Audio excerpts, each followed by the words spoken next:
अभी हाल ही में अमेरिका के संसद की स्पीकर पेलोसी जो आई थी यहाँ, नैन्सी पेलोसी जिनका नाम है, वो साउथ कोरिया की यात्रा पर निकल गई हैं। जिनको जो पहले ताइवान गई और ताइवान में काफी खलबली मचा दी उन्होंने जाकर, और अब वो साउथ कोरिया में है। लेकिन उनके जाने के बाद से बहुत भारी हलचल है और ऐसा सुना गया है कि चाइना ने बैलिस्टिक मिसाइलों का परीक्षण किया है और इससे खतरा लगातार बढ़ता जा रहा है। अब इस पूरे मामले में भारत अपने आप को कहां पाता है, हम इस पर थोड़ा बात करेंगे और भारत को क्या करना चाहिए, क्योंकि हमारे फॉरेन मिनिस्टर एस जयशंकर साहब के बारे में जानकारी मिली है कि उन्होंने एंटनी ब्लिंकन से मुलाकात की है। हमारे साथ इस मुद्दे पर बातचीत करने के लिए डॉक्टर गुलरेज शेख मौजूद हैं। डॉक्टर साहब, आपका स्वागत है। धन्यवाद जी डॉक्टर साहब, ये मैंने जो आपको पूरी एक तफसील बताई, इसमें अब हम तो भारत के हिसाब से सोच रहे हैं इसमें भारत को क्या करना चाहिए। और जिस तरह की ये खलबली मची है, भारत अमेरिका का स्ट्रेटेजिक पार्टनर है और चाइना का एक अलग खेमा है और पाकिस्तान भी चाइना की तरफ झुक गया है। तो इस पूरे सिनेरियो को आप कैसे देखते हैं, भारत को क्या करना चाहिए? देखिए, वर्तमान स्थिति में आप देखिए तो पाकिस्तान, रशिया, बर्मा, श्रीलंका, ये सब ओपनली फेवर कर रहे हैं जो चाइना कर रहा है। जो ताइवान स्ट्रेट में जिस प्रकार की मिलिट्री एक्सरसाइजेस कर रहा है और जिस प्रकार से डोंगफुंग सीरीज की जो मिसाइल्स है, बैलिस्टिक मिसाइल्स, वो ताइवान के ऊपर से एक तरफ से लेकर दूसरी तरफ तक निकल रही है, उनका ये फेवर कर रहे हैं, खुल के सपोर्ट में है। जहां भारत की बात यदि आप मुझसे पूछें कि क्या करना चाहिए, तो मैं यही कहूंगा कि अभी वेट एंड वॉच करना चाहिए हमको। और वेट एंड वॉच क्यों करना चाहिए? अभी जिसको हम हिंदी में कहते हैं ना, थोड़ा तेल देखें, तेल की धार देखें, उसके बाद जो होगा वो करेंगे। क्योंकि अभी सिचुएशन बड़ी मर्क्यूरियल है, कहाँ जाएगी ये समझ में नहीं आ रहा। क्योंकि दो तीन चीजें एक साथ हो रही है, नैन्सी पेलोसी का ताइवान आना और कहीं ना कहीं जो बाइडेन का बैक स्टेप लेना। हालांकि मैं नहीं मानता कि वो बैक स्टेप है, बड़ा कैलकुलेटेड मूव था और दोनों की मिली भगत है। एक तरफ से व्हाइट हाउस कहता है कि हमने तो मना किया है साहब जाने का, हम इसके फेवर में नहीं है, लेकिन नैन्सी पेलोसी क्योंकि वो स्पीकर है हाउस की, तो वो अपने आप में कॉन्स्टिट्यूशनल पोस्ट है, अपने निर्णय खुद ले सकती है। लेकिन अल्टीमेटली देखिए, वो यूनाइटेड स्टेट्स ऑफ अमेरिका है, जहां हाउस के भी ऊपर कोई होता है तो प्रेसिडेंट होता है, and president commands the veto power. तो वो रोक भी सकते थे लेकिन उन्होंने रोका नहीं है, और दोनों की केमिस्ट्री भी अच्छी है, दोनों एक ही दल के हैं। तो आप ये सब सोचिए, फिर दो तीन चीजों को और मिला लीजिए आप देखिए कि इनके जाने से पहले अल जवाहिरी के ऊपर ड्रोन से अल जवाहिरी को मारा गया। उसके बाद नैन्सी पेलोसी ताइवान जाती हैं। उसके साथ ही आप देखिए, जस्ट उनके जाने के बाद एक और घटनाक्रम हुआ, दुनिया ने जिसको वॉच नहीं किया या फिर वो उनकी नजरों से गुजर गया, कि सऊदी अरब और यूनाइटेड अरब एमिरेट्स को जो बाइडेन के प्रशासन ने जो आर्म्स देना थे उसकी वो डील को स्वीकार कर लिया। मतलब कहीं ना कहीं कोशिश ये है कि अमेरिका अपने उस स्थान को जिसको हेजेमनी कहते हैं उसको वापस रिक्लेम करने की कोशिश कर रहा है।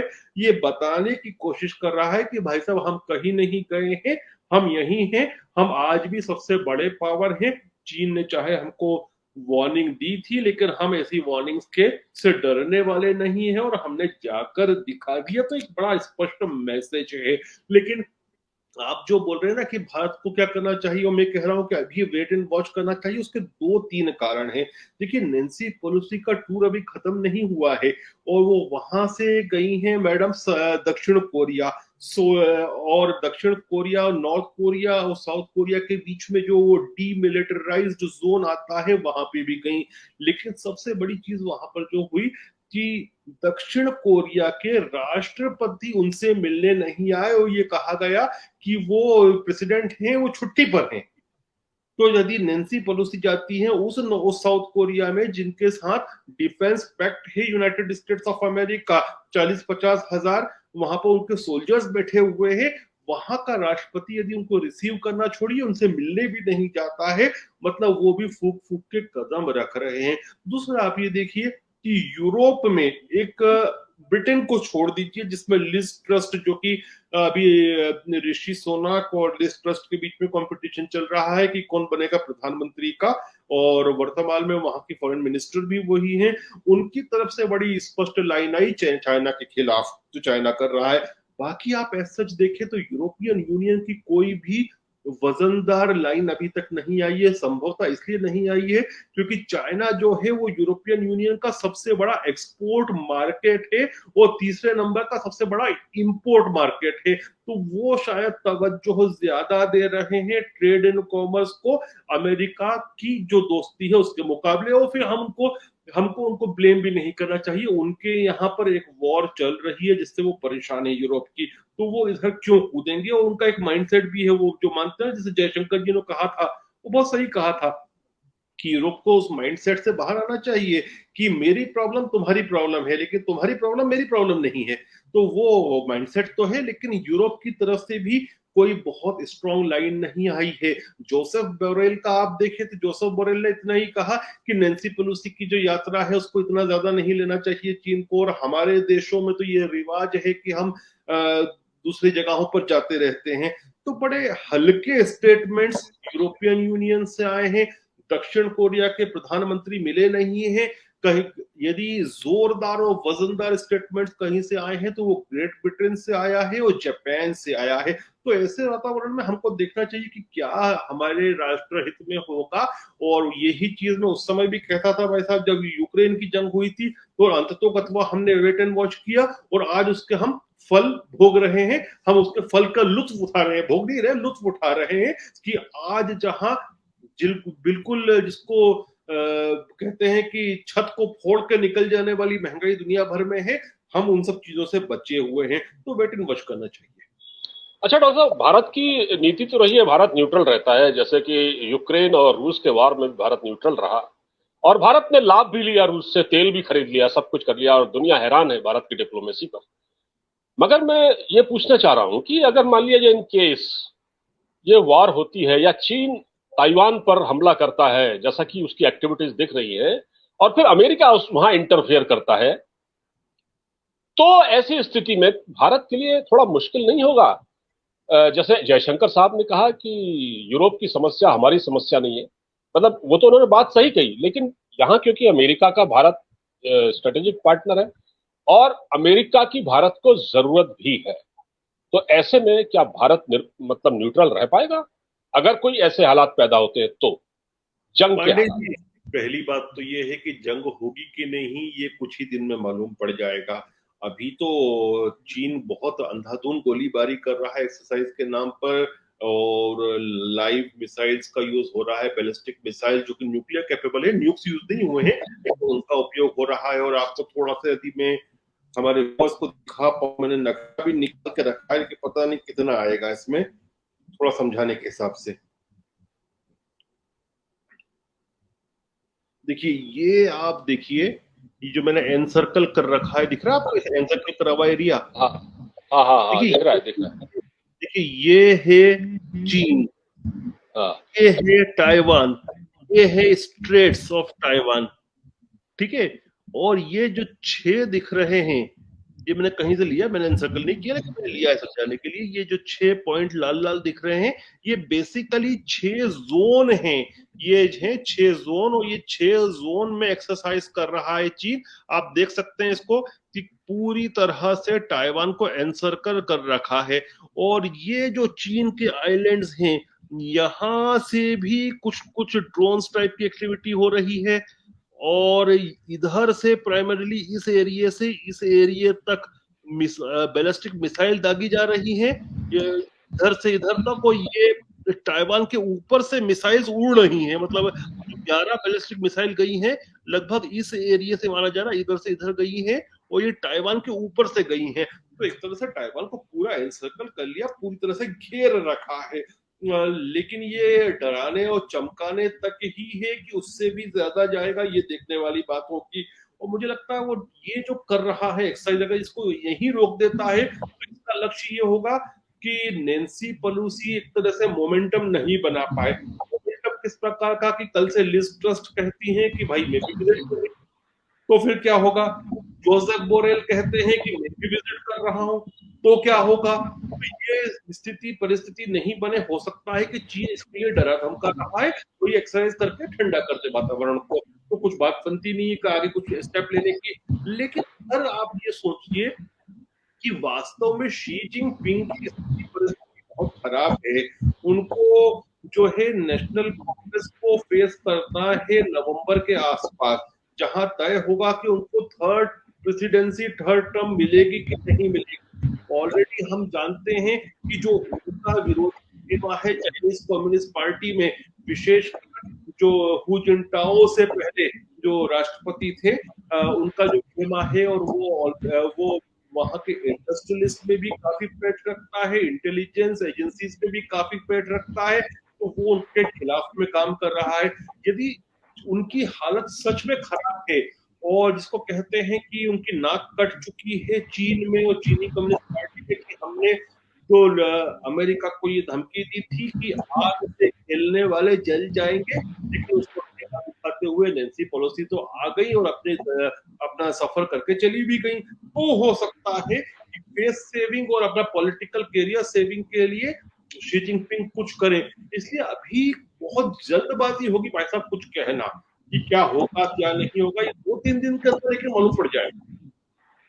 अच्छा डॉक्टर साहब, एक सवाल पाकिस्तान के हवाले से है कि पाकिस्तान ने, अभी आपने सुना होगा कि अल जवाहिरी को अमेरिका ने ड्रोन से मारा, आतंकवादी था उसको, अल कायदा का उसको लीडर, उसको जो ड्रोन से मारा, और उसको पाकिस्तान का सहयोग रहा उसको मरवाने में, इंफॉर्मेशन या सूचनाएं या लोकेशन जो भी दी गई। अब वहां से डॉलर मिलने की उम्मीद थी और डॉलर शायद अब मिल भी जाए, लेकिन इस बीच पाकिस्तान ने क्या एक बहुत बड़ी गलती नहीं कर दी है?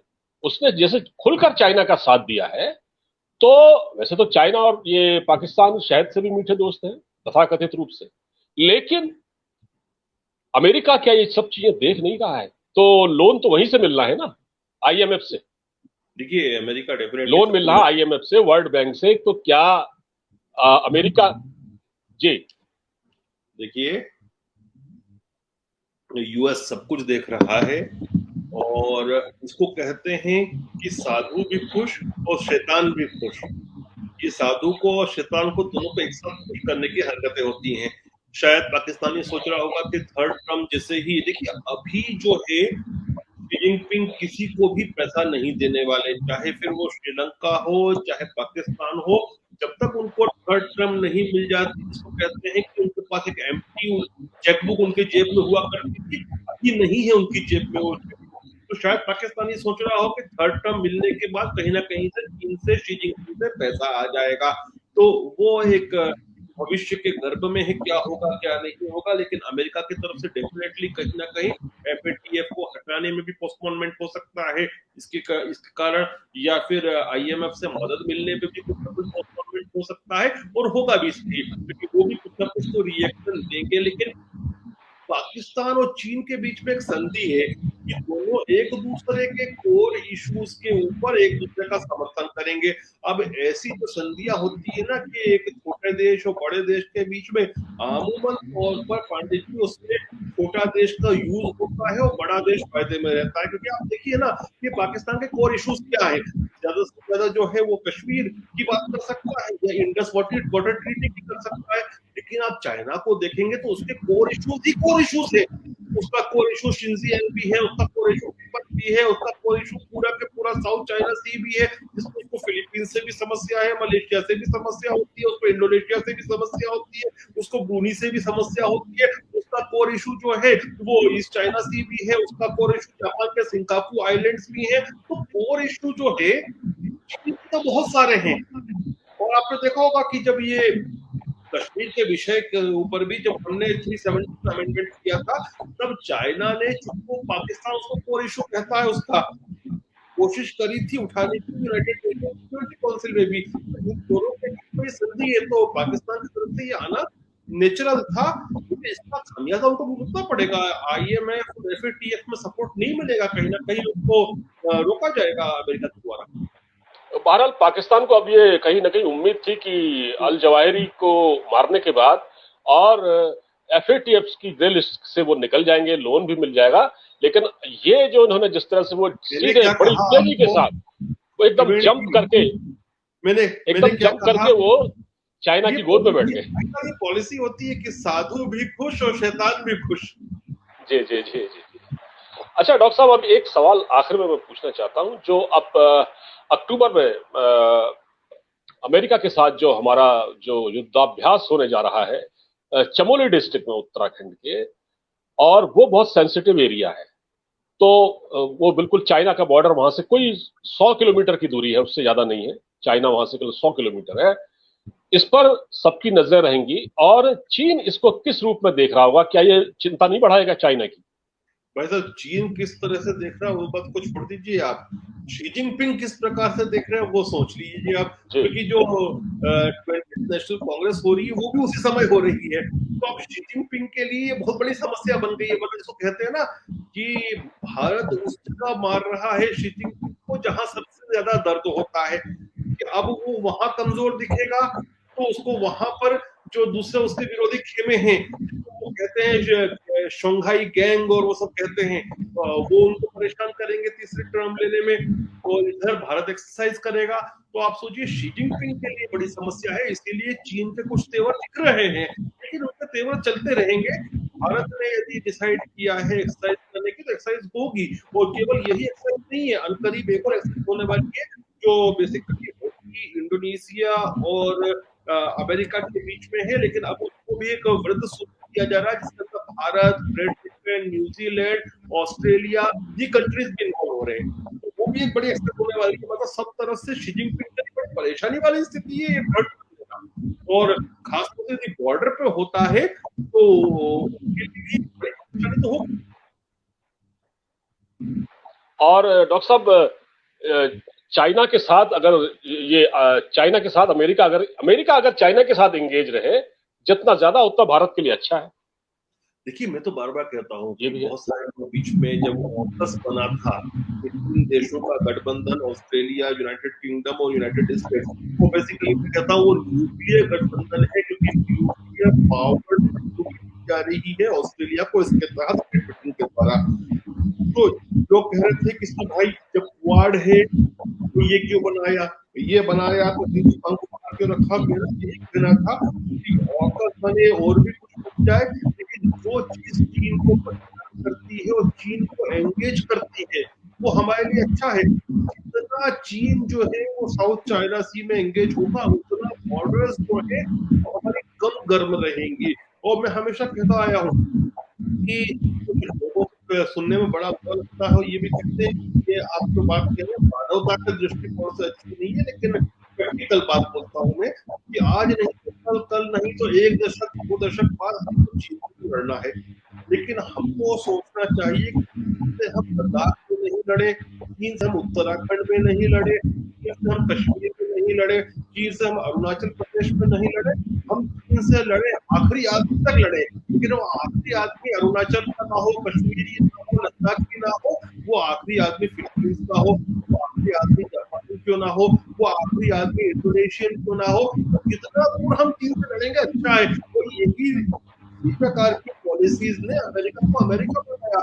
दोनों विश्व युद्ध उसने यूरोप जाके लड़े, एक बम अमेरिका में नहीं गिरा, उससे अमेरिका की हेजेमनी बनी। अच्छा है इतना ज्यादा एंगेज हो रहा है चाइना मिलिटरली से एंटाई में, चाहे वो एंटाई जापान हो, चाहे एंटाई वियतनाम हो, चाहे वो एंटाई साउथ कोरिया हो, चाहे anti United states of America हो, इतना हमारे लिए अच्छा है। जी जी डॉक्टर साहब, भारत के लिए यही अच्छा है कि ये लड़ाई उधर ही चलती रहे, हमारे बॉर्डर पर ज्यादा तनाव न हो। तो और हमको पार्टिसिपेट भी करना है तो हम दूर जाके लड़े, ताकि नुकसान जी वहां पर हो, हमारे यहाँ जी नहीं हो, और हम मजबूत उभरे, हमारी मजबूती बिल्कुल बढ़े। ठीक है। और भारत को वेट एंड वॉच की पॉलिसी रखनी चाहिए। डॉक्टर साहब, आपने हमारे लिए वक्त निकाला, इसके लिए आपका बहुत बहुत धन्यवाद। बहुत एक बहुत नए धन्यवाद। मुद्दे एक के साथ निवेदन आप। करता हूँ आपके व्यूअर्स से, 13 तारीख और 15 तारीख के बीच में अपने घरों पर तिरंगा अवश्य लगाएं। अवश्य डॉक्टर साहब, बहुत बहुत बिल्कुल जरूरी है, ये जरूरी है। आपने बिल्कुल ठीक कहा और ये होगा। बहुत बहुत धन्यवाद आपका। जय हिंद डॉक्टर साहब। जय हिंद, जय भारत।